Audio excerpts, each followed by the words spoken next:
2026-27 অর্থবছর থেকেই ধাপে ধাপে বাস্তবায়িত হতে যাচ্ছে নবম জাতীয় পে স্কেল। আগামী 1 জুলাই থেকে এটি কার্যকর হতে পারে বলে সংশ্লিষ্ট সূত্রে জানা গেছে। এদিকে সরকারি কর্মকর্তা-কর্মচারীদের নতুন বেতন কাঠামো চূড়ান্ত হওয়ার পাশাপাশি এমপিওভুক্ত শিক্ষক কর্মচারীদের বেতন ভাতা নিয়েও আলোচনা চলছে। এমপিওভুক্ত শিক্ষকরা নতুন পে স্কেলের সুবিধা পাবেন কিনা তা নিয়ে শিক্ষক সমাজে কিছুটা শঙ্কা তৈরি হলেও সংশ্লিষ্টরা বলছেন তারা অবশ্যই নতুন বেতন কাঠামোয় অন্তর্ভুক্ত হবেন।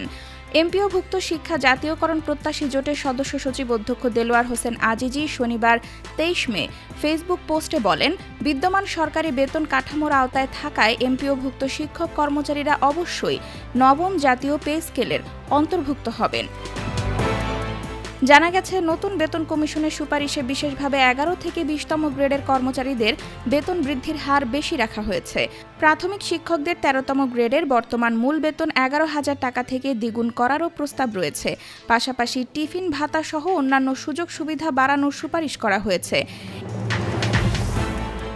এ বিষয়ে অর্থ মন্ত্রণালয় ও পে কমিশনের একাধিক সদস্যের সঙ্গে কথা বলে জানা গেছে, সরকারি বেতন কাঠামোর আওতায় যারা সরকারের কাছ থেকে বেতন পান, নতুন পে স্কেল অনুমোদিত হলে তারাও এর সুবিধা পাবেন।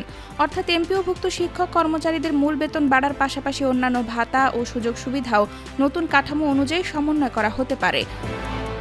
অর্থ মন্ত্রণালয়ের এক অতিরিক্ত সচিব বলেন, সরকারি বেতন কাঠামোর আওতায় যারা বেতন পান, নতুন পে স্কেল কার্যকর হলে তাদের সবাইকে সেই কাঠামো অনুযায়ী বেতন দেওয়া হবে। এতে বৈষম্যের সুযোগ নেই।